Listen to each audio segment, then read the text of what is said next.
kind of view often leads to talk of artificial intelligence competing with human intelligence. In my opinion, human and artificial intelligence are far more likely to work together because they will produce the best results. It'll be decades and maybe never before the computer can replicate many of the things that the brain can do in terms of imagination, synthesis, and creativity.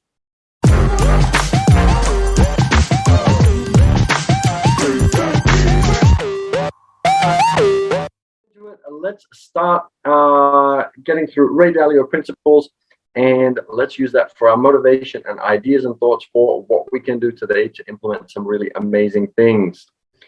Here we go. So we were reading from a section called Systemizing computerized decision making, and I was talking about the fact that I think it's really important to make sure that you combine computers and the human brain because they both have their advantages and disadvantages. Let's continue where we left off. While this kind of view often leads to talk of artificial intelligence competing with human intelligence, in my opinion, human and artificial intelligence are far more likely to work together because they will produce the best results. It'll be decades and maybe never before the computer can replicate many of the things that the brain can do in terms of imagination, synthesis, and creativity. That's because the brain comes genetically programmed with millions of years of abilities honed through evolution. The science of decision-making that underlies many computer systems remain much less valuable than the art. People still make the most important decisions better than computers do. To see this, you need to look no further than at the kinds of people who are uniquely successful. Software developers, mathematicians, and game theory modelers aren't running away with all the rewards. It is the people who have the most common sense, imagination, and determination. Only human intelligence can apply the interpretations that are required to provide computer models with appropriate input. Also, we have to remember that currently, and who knows what will happen in the future, but it is humans that are programming computers. So without the human coding mechanism, so far there are no computers that can code themselves.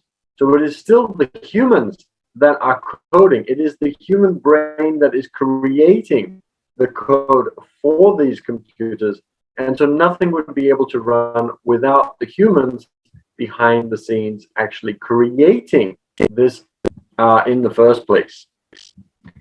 Only you know what you value most, who you want to share your life with, what kind of environment you want to be in, and ultimately how to make the best choices to bring those things about. What's more, so much of our thinking comes from the subconscious in ways we don't understand. That thinking, we can model it fully. It is, hang on a minute. What's more, so much of our thinking comes from the subconscious in ways we don't understand. That thinking, we can model it fully, is as unlikely as an animal that has never experienced abstract thinking attempting to define and replicate it. That was a clunky sentence. Yet at the same time, the brain cannot compete with the computer in many ways. Computers have much greater determination than any person, as they will work 24/7 for you.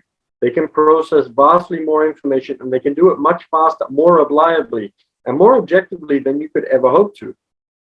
They can bring millions of possibilities that you never thought of to your attention. Perhaps most important of all, they're immune to the biases and consensus-driven thinking of crowds. They don't care if what they see is unpopular, and they never panic.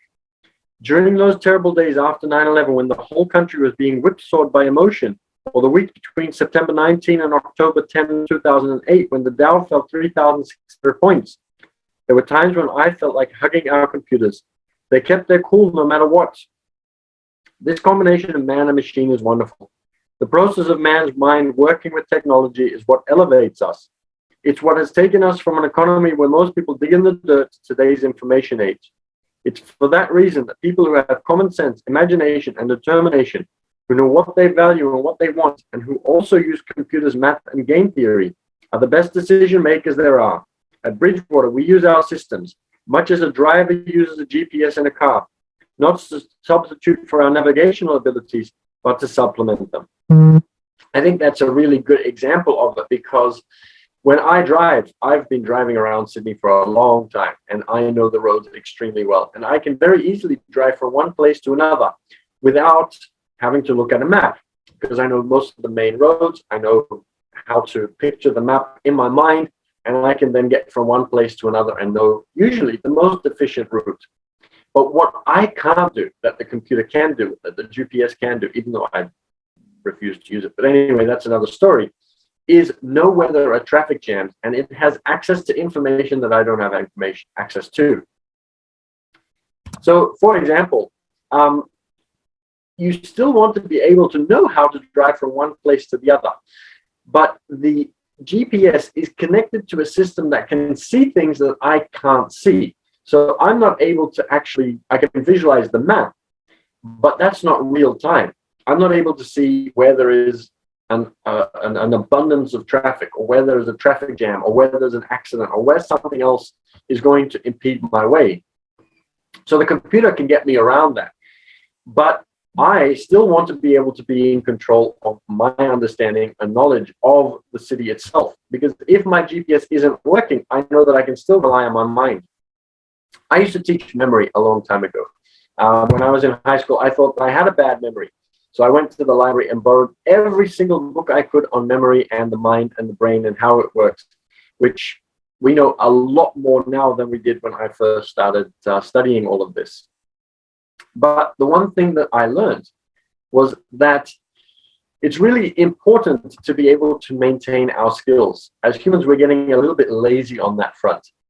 So, for example, I used to tell people that it would be really good to be able to memorize other people's phone numbers. And I've memorized, still do, a lot of people's phone numbers. But the interesting thing is that most people will tell me that it's a waste of time because we have phones and the phone will tell you and you don't really need it. However, have you ever experienced being in a place where you are relatively far from most people and your phone dies and then you need to call somebody? Now, if you haven't memorized the number, you'd be able to go to a payphone, but you could borrow somebody else's phone even if you're in a place where you know that you can ask somebody to borrow their phone. You're still not going to be able to call anybody because you haven't memorized any numbers. So I always laugh when people tell me that it's not important, because when your cell phone dies, when your mobile phone dies, regardless of whether you can borrow somebody else's phone, who are you going to call if you haven't memorized anybody's number? How are you going to sort all of that out? And especially now with people also walking around with their phones and not having money in their wallets and using their phone as their money supply system, same kinds of issues. As soon as you are not tethered to electricity, as long as you don't have access to electricity, we really get ourselves into trouble. So if you can memorize your credit card numbers, if you can memorize your phone numbers, if you can memorize all of these different things, there is a huge advantage. So we want to be able to, as humans, maintain our skills, use technology in the way that it benefits us, but not become dependent on it. And I know that a lot of people disagree with me. I don't really care if people disagree with me or not. I know that for me, it's been an absolute godsend to be able to have access to phone numbers and different other things in times of crisis. And that's where humans don't really excel, whereas the computers do. And this brings us back to the investing side of it. So when humans have all of these emotions and we go through these challenges when things get challenging, we completely lose it.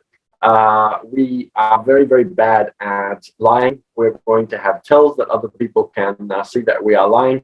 Even if we're good liars, there's always something that you can see.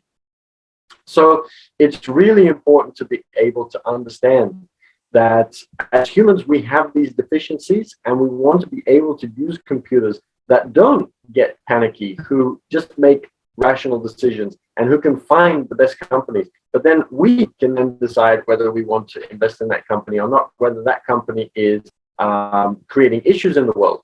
So, for example, there is a consulting firm called McKinsey. And McKinsey was a really, really good company that found ways to improve businesses. But eventually they started working for a pharmaceutical company that wanted to sell more drugs. And those drugs were actually extremely addictive opioids.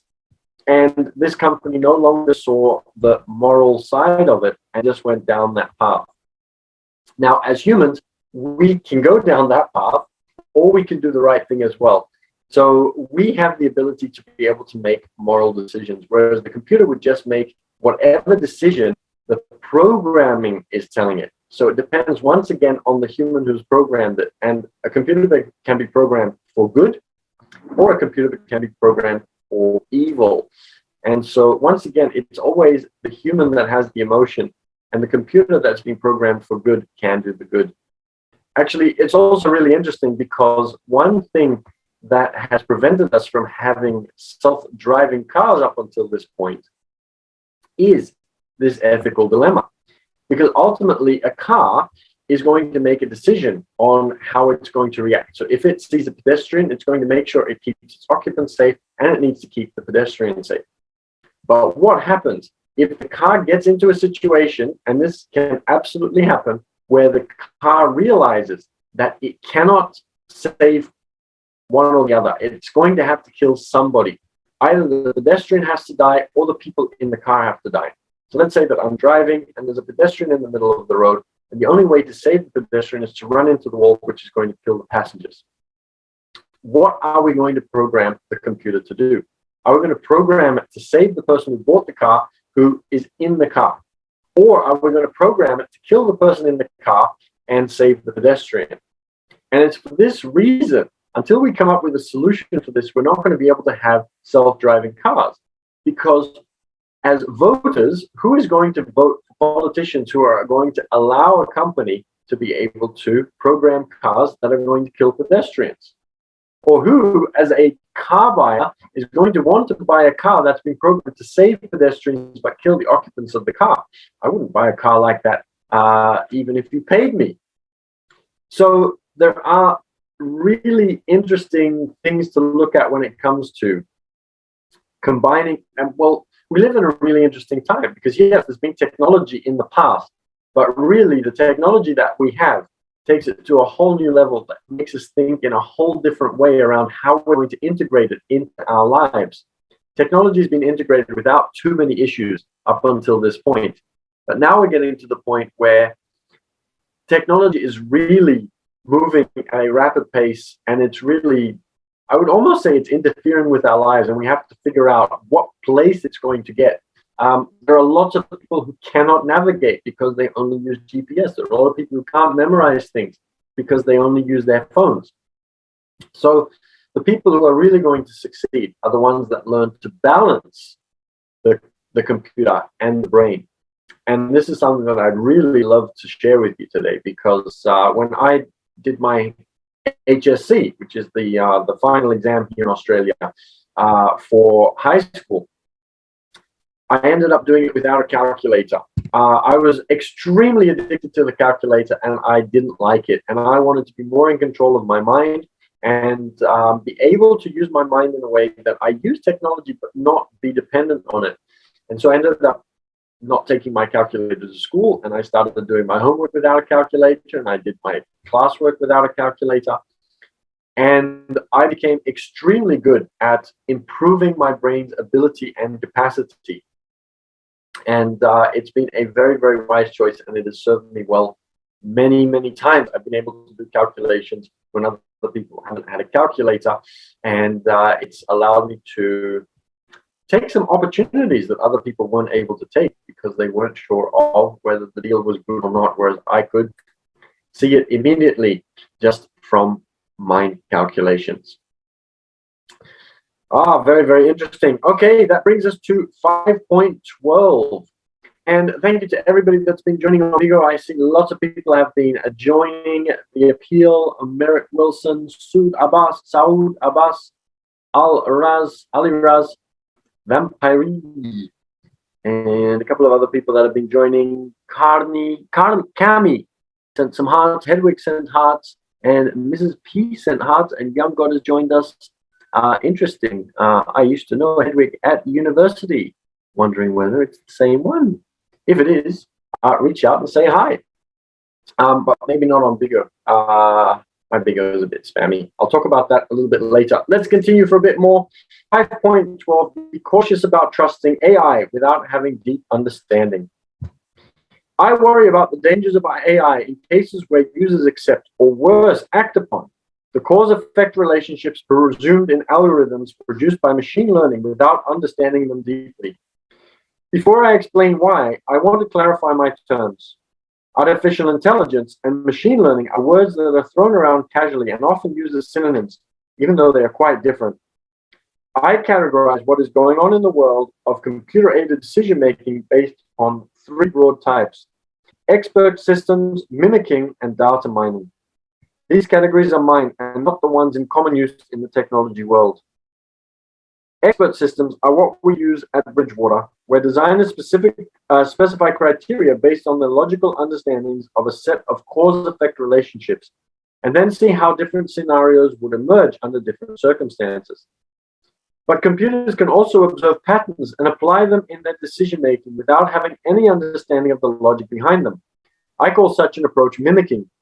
This can be effective when the same things happen reliably over and over again and are not subject to change, such as in a game bound by hard and fast rules. But in the real world, things do change, so a system can easily fall out of sync with reality. So one of the examples of that would be a game of chess or Go, at which computers have started getting extremely good.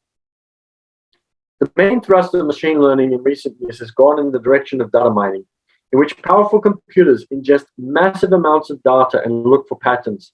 While this approach is popular, it's risky in cases when the future might be different from the past. Investment systems built on machine learning that is not accompanied by deep understanding are dangerous because when some decision rule is widely believed, it becomes widely used, which affects the price. In other words, the value of widely known insight disappears over time. Without deep understanding, you won't know if what happened in the past is genuinely of value. And even if it was, you will not be able to know whether or not its value has disappeared or worse. It's common for some decision rules to become so popular that they push the price far enough that it becomes smarter to do the opposite. This one is extremely interesting because when it comes to investing, which is obviously the thing that I am probably most interested in, it becomes very, very interesting. When computers first started entering the stock market, so I still remember when you used to have these black chalkboards and people up the top, and you'd have the brokers down the bottom in the pit, and you'd have the chalkers at the top, and they would write down the price based on what the brokers were calling out because of people who were calling in who were looking to buy those shares. Now, and those times there were no computers dealing in the markets. The crash, I believe, if I remember correctly, of 1987. Yes, I think it was 1987 when, for the first time, people were able to sell automatically. And the first sales triggered the next sales and the next sales. Because let's say that I say that I want to sell when the price of a certain share is at $20. Now, somebody else has set it so that when it reaches 19, it will sell. And somebody else has set it at 18. Everybody has their own psychological place of where they want to sell based on where the initial start price is. So if the start price was $50 and they don't want to lose more than $10, then they're going to sell it at $40 for the sale. If they bought it at $52, they're going to sell it at $42 because they don't want to lose more than $10 per share.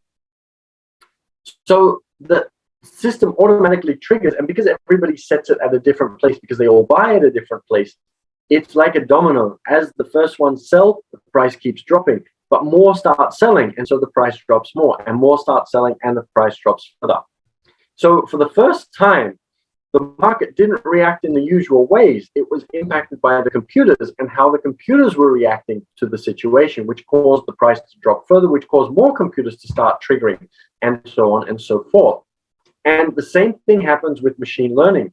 So as more people start to come up with systems to be able to buy and sell at certain specific times, those systems are going to become less effective because the market is going to keep changing over time. It's going to react differently based on the fact that all of these computers are now starting to enter the market. So one computer system comes in and finds a way to be able to make money on the market, and it will start exploiting that.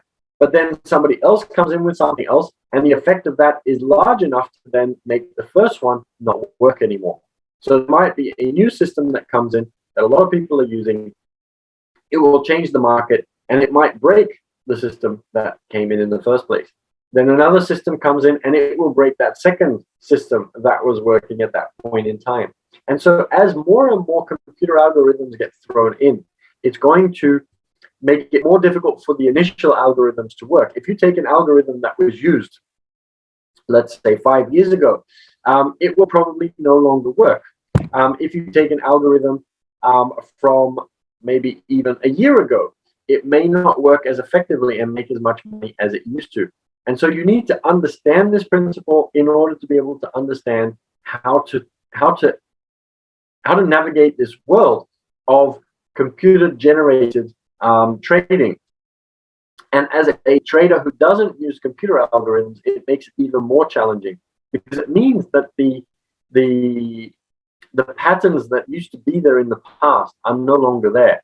And it is a very interesting question that I might even look to make a video on, because we would not be able to go into it today. It is quite a deep topic, but it's something that we need to keep into consideration for everybody of you who is interested in investing, because in this case, the computers are a tool that we can use, and we want to still be able to use our brains. But a lot of people want to only use the computers, and it is changing how everything fits together.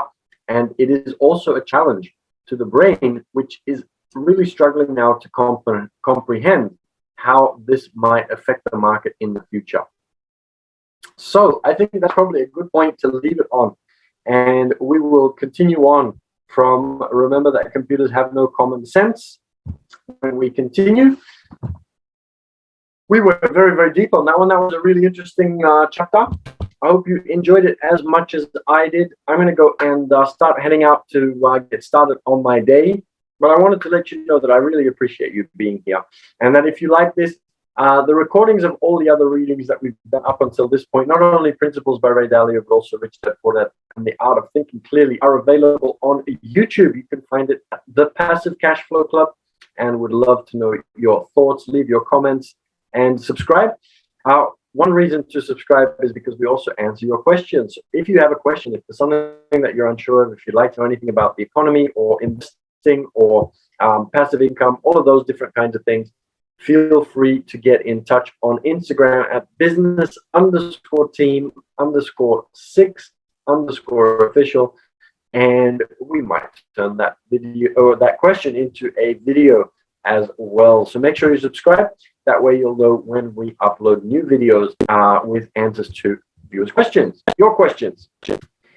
So I'm looking forward to hearing from you. Also reach out if you'd like to know about our networking events, game nights, simulation nights, and different other things that we run. We want to make sure that more and more people are going to be able to achieve success with their investing. So would love to be able to hear from you, and we can send you some details about some of the events that we run in person, online, so it doesn't matter where you are in the world, and you will be able to learn some really amazing things. And we don't just want you to learn, we want you to be able to implement as well. But I'm going to leave you to have an absolutely amazing day today. I really appreciate you being here. Remember to make the switch to unlock your rich, because there is a simpler and a more effective way to doing absolutely everything.